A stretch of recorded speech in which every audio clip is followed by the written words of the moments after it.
ഉമർ റളിയല്ലാഹു അൻഹു പറയുന്നതായിട്ട് കാണാം, ഹാസിബു അൻഫുസകും ഖബ്ല അൻ തുഹാസബു. നിങ്ങളെപ്പറ്റി വിചാരണ ചെയ്യപ്പെടുന്ന വിചാരണയുടെ നാളിന് മുൻപ് തന്നെ ഒരു സ്വയം വിചാരണക്ക് നിങ്ങൾ സന്നദ്ധമാവുക എന്നത് വല്ലാത്തൊരാശയമാണത്. ഖുർആൻ നമ്മളോട് പറഞ്ഞതും അത് തന്നെയല്ലേ, മാ ഖദ്ദമത് ലിഗദിൻ, നാളേക്ക് വേണ്ടി നിങ്ങൾ എന്ത് ഒരുക്കി വെച്ചു എന്നതിനെ പറ്റി ആലോചിക്കുവാനാണ് ഖുർആൻ ആവശ്യപ്പെടുന്നത്.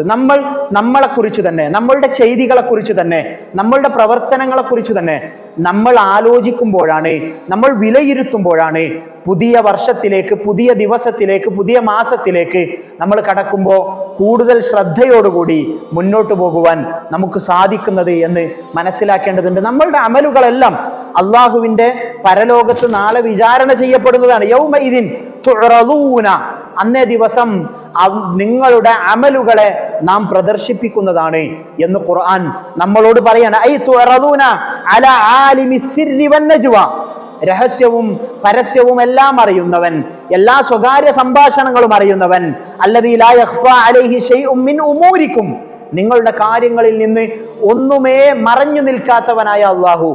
ആ അള്ളാഹുവാണ് നമ്മളുടെ അമലുകളെ പ്രദർശിപ്പിക്കുകയും അത് വിചാരണ ചെയ്യുക എന്നത് ഖുർആൻ നമ്മളോട് പറയുന്നുണ്ട്. വിചാരണയുടെ ലോകം വരാനുണ്ട് നമുക്ക്. ആ വിചാരണയുടെ ലോകത്തെക്കുറിച്ച് മറന്നു പോകാൻ പാടില്ല.